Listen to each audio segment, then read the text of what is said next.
이재명 대표에 대한 이 쌍방울 대북 송금 의혹 연결고리로 꼽히는 게 바로 이화영 전 부지사죠. 오늘 재판이 있었는데 이재명 대표에게 대북 송금을 보고했다 이렇게 검찰 진술을 했었는데 이걸 법정에서 오늘 뒤집을지 이게 관심이었죠. 오늘 재판에서 그 내용이 나왔습니다. 지금부터 정치부 김하림 기자와 재판 내용을 살펴보겠습니다.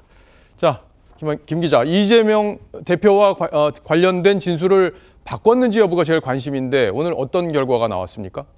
일단 지금 보시는 게 닷새 전 언론에 공개됐던 이화영 전 부지사의 의견서입니다.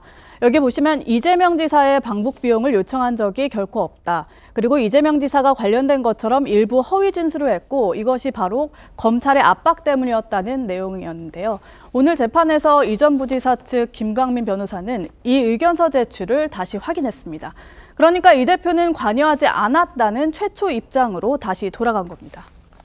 이게 벌써 몇 번째 이게 의견을 바꾸는 건지 모르겠다는 생각이 들고 시청자 여러분들도 아니 이걸 보고했다 안 했다가 그렇게 어려운 문제가 아닐 텐데 왜 이렇게 바꾸지 하는 생각을 하시는 분들도 많을 것 같아요. 네, 지난 7월 재판에서 원래 이화영 전 부지사 측은 원래 진술을 번복하는 의견서를 제출을 했었습니다. 그런데 이화영 전 부지사는 자신의 뜻이 아니라고 주장을 했었는데요. 그래서 이번에도 본인 발언에 관심이 집중됐었는데 오늘 재판에선 이 전 부지사가 직접 입장을 밝히진 않았습니다. 재판부는 피고인의 의견이 또 바뀔 수 있다면서 일단 판단을 미뤘습니다. 재판부가 판단을 미뤘군요. 자, 검찰도 이 전 부지사가 이렇게 계속 말을 바꿔서 좀 난감할 것 같아요. 네, 안 그래도 오늘 그 문제로 검찰과 변호인이 충돌했습니다. 변호인은 현재 민주당 소속 경기도 의원인 김광민 변호사가 맡고 있는데요. 검찰은 도의원 신분인 변호인이 중요한 분의 조사를 앞두고 도움을 주기 위해 부랴부랴 의견을 낸 것이 아닌지 의심이 된다고 했습니다. 또 피고인을 위한 것인지 다른 사람을 위한 것인지 의심이 많이 된다고도 지적했습니다.